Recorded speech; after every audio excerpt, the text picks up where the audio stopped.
नमस्ते दोस्तों। अगर आपको याद होगा तो पिछले साल यानी 2025 में कुछ प्रोटेस्ट हुए थे जो जेन वहाँ के जेनजी ने किए थे। उसमें क्या हुआ था कि वहाँ की गवर्नमेंट चेंज हो गई थी, जेनजीज ने पार्लियामेंट को जला दिया था। फिर कोई पॉलिटिशियंस के घर पे हमला हो गया था जो कि जेनजीज ने ही किया था प्रोटेस्ट के दौरान। तो आखिर अब उसके बाद क्या हुआ था कि उन्होंने एक गवर्नमेंट चुनी थी जिसके बलेन शाह प्राइम मिनिस्टर बने थे। अब क्या हुआ है कि वो जो प्राइम मिनिस्टर बलेन शाह बने थे उनके खिलाफ वापस प्रोटेस्ट हुआ है। तो आज हम इसी के बारे में बात करने वाले हैं कि जो जिसको जेनजी ने खुद ने ही प्राइम मिनिस्टर बनाया, अब उसी के खिलाफ वापस प्रोटेस्ट क्यों कर रही है जेनजी। तो इसी के बारे में हम बात करने वाले हैं। तो आइए देखते हैं। तो क्या हुआ था 2025 सितंबर में, क्या कहते हैं कि जो पहले की गवर्नमेंट थी, पिछली नेपाल की गवर्नमेंट थी, वो सोशल मीडिया को बैन कर देती है, याद होगा आपको। वहाँ के सोशल मीडिया को बैन कर देती है और गवर्नमेंट का क्लेम था कि हम डिजिटल सॉवरेनिटी के लिए कर रहे हैं, मतलब आत्मनिर्भरता के लिए कर रहे हैं, फिर टैक्सेशन के लिए कर रहे हैं, और फॉरेन कंपनीज को यहाँ पे रजिस्ट्रेशन करना होगा इसलिए कर रहे हैं। ये सारी गवर्नमेंट के क्लेम्स थे, लेकिन वो उन्होंने प्रोटेस्ट को रुकाने के लिए किया था।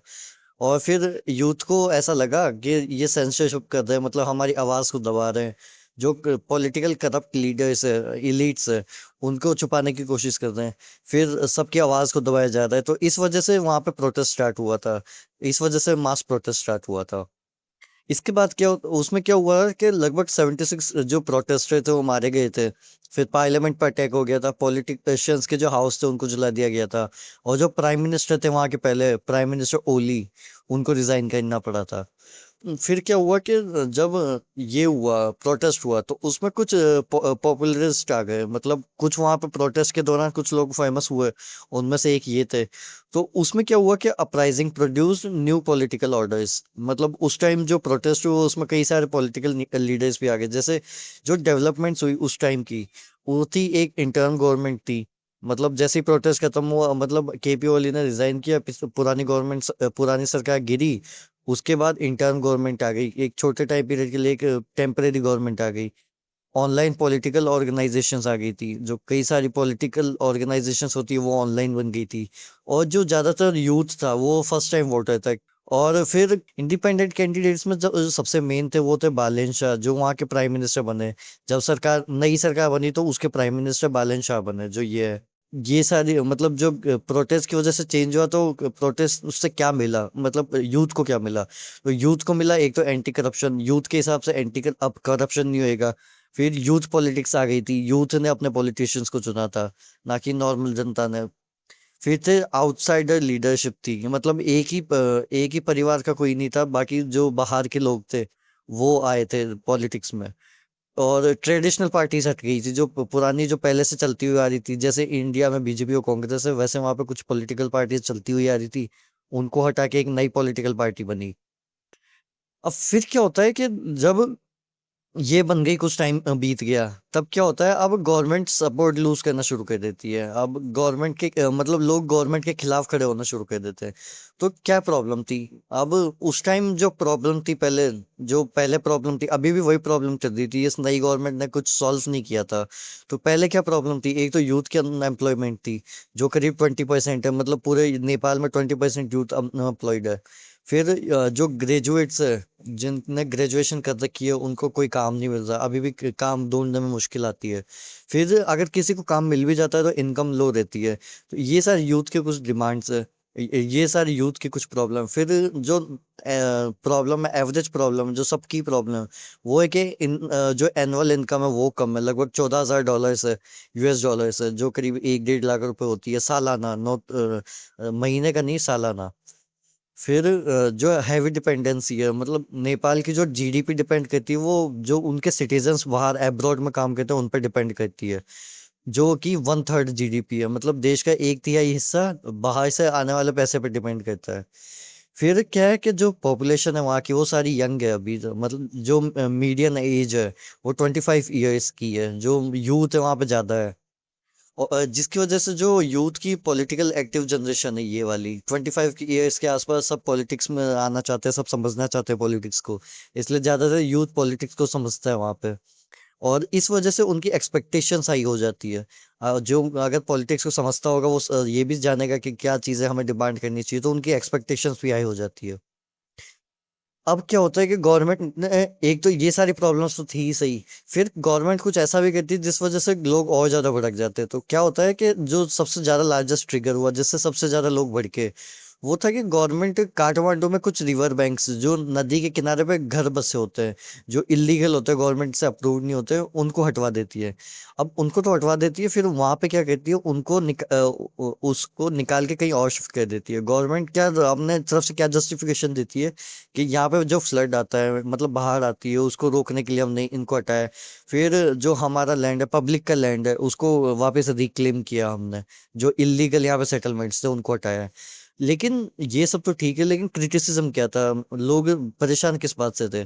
क्योंकि वहां पे जो नदी किनारे बसे हुए थे वो लगभग थाउजेंड्स ऑफ पीपल थे। कुछ 100 या 200 लोग नहीं थे, कई हजार लोग बसे हुए थे नदी किनारे, उनको सबको हटा के वहाँ कहीं और शिफ्ट कर दिया। अब शिफ्ट तो किया, लेकिन वो अच्छे से शिफ्ट नहीं किया। वहां पे क्या हुआ, जो उनको जो जगह मिलनी चाहिए थी, एक तो आपने जगह छीन ली, फिर उसकी जगह कोई जगह भी नहीं दी आपने उनको अपना घर बनाने के लिए, तो उनको जगह नहीं मिली। अब वो क्या हुआ, टेम्परेरी शेल्टर्स में शिफ्ट हो गए। मतलब पहले भी झोपड़पट्टी थी, फिर भी वहां जाके झोपड़पट्टी बन गई। तो ये सब हुआ। अब इससे क्या हुआ, जहाँ पे ये लोग बसे वहां से तो निकाल दिए, ये बोल के कि यहाँ पे फ्लड आता है और ये होता है, तो वहां से तो निकाल दिया फिर। लेकिन यहाँ पे जहाँ पे गवर्नमेंट ने इनको शेल्टर्स दिए, वहां पे भी बाढ़ आती है। वहां पे ऐसा नहीं है कि वहां पे बाढ़ नहीं आती, वहां पे भी बाढ़ आती है। और इससे रीलोकेशन कैंप्स को अफेक्ट हुआ। अब इससे क्या कहते हैं कि लोगों में क्या गुस्सा आया कि आपने काम तो अच्छा किया, आपका आइडिया अच्छा था, लेकिन उसको सही से इम्प्लीमेंट नहीं किया।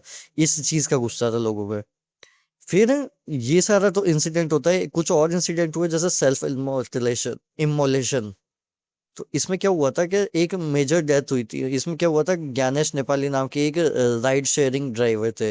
राइड शेयरिंग ड्राइवर क्या होता है, जैसे रैपिडो और ये सब हमारे इंडिया में चलाते हैं, वैसे ही ये ड्राइवर थे। ये अपनी बाइक चलाते थे। तो इसमें क्या हुआ था, इनकी मोटरसाइकिल पे फाइन लगा था। कुछ इन्होंने रूल ब्रेक किया होगा, तो इन्होंने इनकी मोटरसाइकिल पे फाइन लगा था।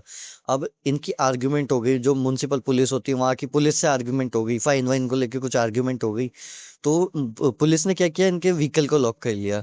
अब इनके पास बस एक यही एक सोर्स ऑफ इनकम था, एक तो वैसे इनकम नहीं है। फिर एक सोर्स ऑफ इनकम है, वो भी हो सकता है लोन लेके लियो, तो उसको भी आपने रख लिया। अब इनके पास ना तो सोर्स ऑफ इनकम बचा ना कुछ बचा। तो इसलिए ये क्या कहते हैं, himself on fire, set himself on fire, अपने आप को ही आग लगा लेते हैं।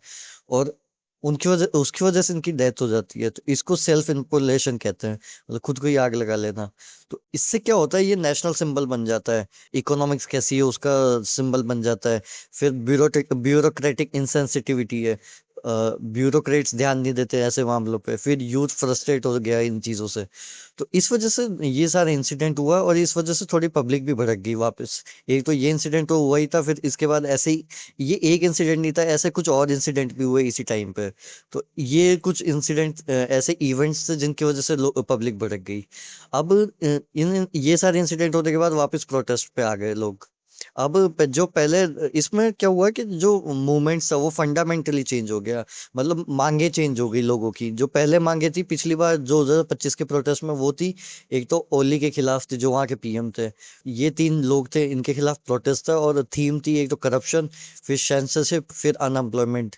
ये सारी तीन इनकी मेन थीम थी प्रोटेस्ट की। लेकिन इस बार क्या होता है 2026 के प्रोटेस्ट में, अब ये था बस एक आदमी बलेन शाह के खिलाफ, पहले इन तीन लोगों के खिलाफ था, इस बार बलेन शाह के खिलाफ है। अब क्या हो रहा है कि जो मेन थीम है, पहले तो करप्शन, सेंसरशिप और अनएम्प्लॉयमेंट थी, अब है सोशल जस्टिस।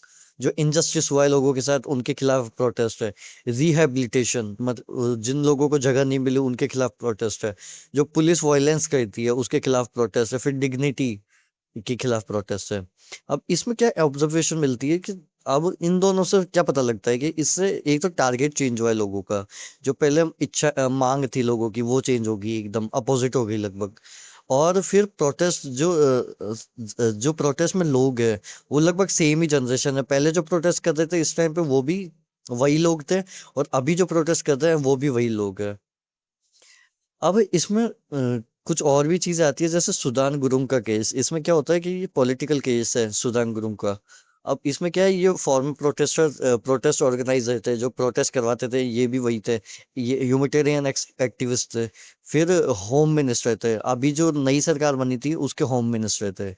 अभी भी होम मिनिस्टर है। तो इस पे क्या होता है कि ये पहले एक फाइनेंशियल कंट्रोवर्सी में फंस गए थे, पैसों के मामले में कुछ कंट्रोवर्सी हुई थी, तो उसमें इन्होंने रिजाइन कर दिया था। अब क्या होता है, जब कंट्रोवर्सी हुई उसके बाद रिजाइन कर देते हैं, जैसे ही कंट्रोवर्सी शांत हुई उसके बाद वापस आके ऑफिस ज्वाइन कर लेते हैं। मतलब जब तक लोगों में गुस्सा था तब तक इन्होंने रिजाइन देखा, फिर वापस आके ज्वाइन कर लिया। तो इससे एग्जाम्पल आता है कि ये रिवोल्यूशनरी लीडर्स है, जो हमारे लीडर्स है, वो पार्ट ऑफ स्टेटस है। तो मतलब जो पहले जो जिसके खिलाफ पहले प्रोटेस्ट हुआ था करप्शन और इनके खिलाफ, तो वही चीज वापस दोहराई जा रही है। अभी भी वही चीज हो रही है लगभग, कि आप लोगों को दिखाने के लिए तो कुछ और करते हो, फिर वापस आके ज्वाइन कर लेते हो। फिर है स्ट्रेटेजिक असेसमेंट्स। अब ये जो प्रोटेस्ट हो रहा है इसका क्या नतीजा निकल सकता है, मतलब क्या हो सकता है, किस तरफ जा सकता है ये प्रोटेस्ट अब। तो इससे क्या होगा, एक तो गवर्नेंस को रिस्क आ जाता है। जो नई गवर्नमेंट आती है वो सारी प्रोटेस्ट से आती है, उनको पुराना कोई एक्सपीरियंस नहीं होता गवर्नेंस का। वो बस कैंपेनिंग के थ्रू आते हैं। जैसे अभी हमारे इंडिया में कॉकरोच जनता पार्टी थी, उनके जो लीडर है वो सारे अभी कैंपेनिंग कर रहे हैं, और उसके वजह से पॉपुलैरिटी बढ़ती है। अब मान लो फ्यूचर में वो कोई लीडर बन जाते हैं, तो उनको एक्सपीरियंस तो है नहीं किसी उसका, जो गवर्नेंस है उसका एक्सपीरियंस नहीं है, तो वो सही से गवर्नेंस नहीं कर पाएंगे, उनको एक्सपीरियंस चाहिए पहले। तो ये गवर्नेंस का रिस्क आ जाता है। फिर पॉलिटिकल इंस्टेबिलिटी, जो पॉलिटिकल इंस्टेबिलिटी है उसका रिस्क आ जाता है। क्योंकि जो डिसअपॉइंट सपोर्टर्स है, जिन्होंने पहले इनको सपोर्ट किया था, वो डिसअपॉइंट हो चुके हैं अब, कि ये भी लगभग कुछ कुछ चीज़ों में अच्छा परफॉर्म नहीं कर रही है गवर्नमेंट। तो प्रोटेस्ट वापस हो रहा है, गवर्नमेंट अच्छे से अपना काम नहीं कर पाती। फिर जो ट्रेडिशनल पार्टीज है, हो सकता है वो वापस आ जाए, इन लोगों को अपने बहला फुसला के वापस उसमें आ जाए। मतलब इस बार वो जो प्रोटेस्ट हो रहा है उसी में वो शामिल होके खुद की पॉपुलैरिटी वापस कर ले, और जो अभी गवर्नमेंट है उसको हटा के वापस वो अपनी पावर रिगेन कर ले। फिर डेमोक्रेटिक लेजिटिमेसी आती है। इसमें क्या होता है कि अगर गवर्नमेंट हाथों हाथ बन के ही अपना काम खराब करती है, नाम खराब करती है, जो उन्होंने इतने टाइम प्रोटेस्ट में नाम बनाया था, वो आप पावर में आए फिर अपना नाम खराब कर दो गलत डिसीजंस लेके, तो उसकी वजह से लोगों का फेथ लूज होता है, क्योंकि उन्होंने तो एकदम से चेंज ही किया था ना पूरी गवर्नमेंट को। अब जो नई गवर्नमेंट आ रही है वो भी सेम ही काम कर रही है, तो उनकी फेथ फेथ लूज होता है, उनका विश्वास खत्म होता है। फिर लोग क्या चाहते हैं कि राजा का हो, या फिर जैसे चाइना में वैसा शासन हो, मतलब डिक्टेटर आ जाए कोई, उनको डिक्टेटरशिप आ जाए वैसा। ऐसे लूज होती है होप फिर डेमोक्रेसी में, और इन तरफ इन सब रास्तों की तरफ लोग जाते हैं। तो ये सारी चीजें हुई है नेपाल में। अभी देखते हैं ये प्रोटेस्ट किस तरफ जाता है, और नेपाल में क्या हालत होती है बाद में। आई होप कि नेपाल में ये प्रोटेस्ट ज्यादा पिछली बार की तरफ ऐसा ना हो, शांति से सारा मामला सही हो जाए। और जो नई पॉलिटिकल पार्टीज है उनका तो आना जाना लगा रहेगा। यही है नेपाल की जो कहानी है।